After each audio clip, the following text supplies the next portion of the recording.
बिस्मिल्लाहिर्रहमानिर्रहीम। शुरू अल्लाह के नाम से जो बड़ा मेहरबान नहायत रहने वाला है। डियर स्टूडेंट्स, अस्सलामु अलैकुम।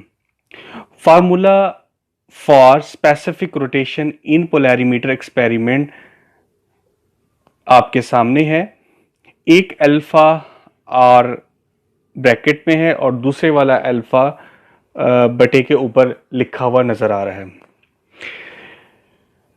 यहां जो अल्फा है ये ऑब्जर्व्ड रोटेशन है और ये आपको पता चल गया होगा। ये वो कीमत है जो आपने कल पोलैरीमीटर के डायल से नोट की थी। डायल के दो स्केल्स थे, एक आउटर स्केल था और एक इनर स्केल था। उसकी मदद से आपने जो रीडिंग हासिल की थी वो कहलाती है ऑब्जर्व्ड रोटेशन। ओके जी, यहां हम थोड़ी देर के लिए रुकते हैं। ये वाली जो टर्म है जो ब्रैकेट के अंदर अल्फा है और सबस्क्रिप्ट के अंदर टी और लैम्डा लिखा हुआ है। यहां टी से मुराद टेम्परेचर है और लैम्डा से मुराद वेवलेंथ है।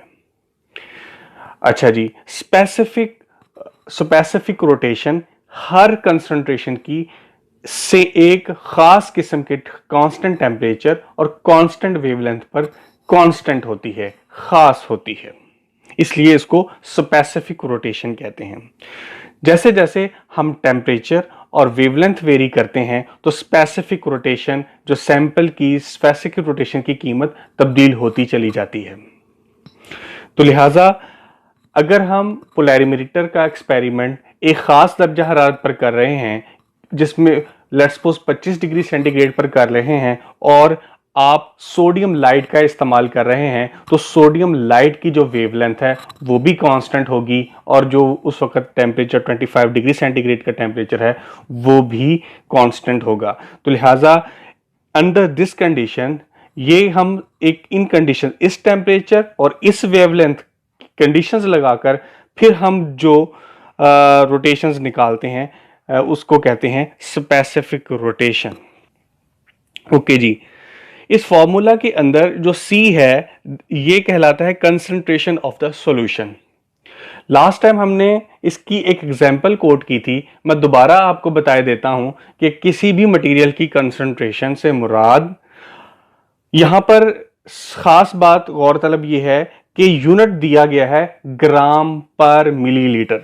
जब आपने इस फार्मूले को इस्तेमाल करना है तो आपका जो डाटा है वो तमाम तर इन यूनिट्स के मुताबिक हो, तब आप स्पेसिफिक रोटेशंस इन डिग्री में निकाल सकते हैं। ओके जी, कल हमने आपसे बात की थी कि अगर आपने 0.24 ग्राम का सॉल्यूशन तैयार करना है कि 0.24 ग्राम पर मिलीलीटर का सॉल्यूशन तैयार करना है, तो उसका तरीका मैंने आपको यूं बताया था कि अगर आप 50 क्यूबिक सेंटीमीटर के बीकर में डिस्टिल्ड वाटर लें और उसमें 12 ग्राम वेइंग मशीन से आप 12 ग्राम जो है शुगर जो है वो उसमें अंडेल दें बीकर में, तो आप स्ट्रेयर के जरिए हिलाएं तो आपका जो सॉल्यूशन है वो 0.24 ग्राम पर मिलीलीटर का तैयार हो जाएगा। तो ये है कंसंट्रेशन का, आपको सेंस समझ में आ गया होगा।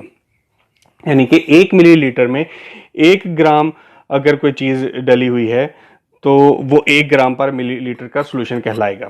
चलें जी, अब आ जाए जी एल क्या चीज है। हमने कल सैंपल होल्डर इस्तेमाल किया था। सैंपल होल्डर की जो लेंथ है उसको हम इस फार्मूला में स्मॉल एल से जाहिर कर रहे हैं। अच्छा, जब आपने ये फार्मूला में एल की वैल्यू पुट करनी है तो ये इस बात का ख्याल रखना है कि वो लेंथ जो है वो डेसीमीटर में होनी चाहिए। अगर आप सेंटीमीटर बराबर होता है 1 डेसीमीटर के, ठीक है जी।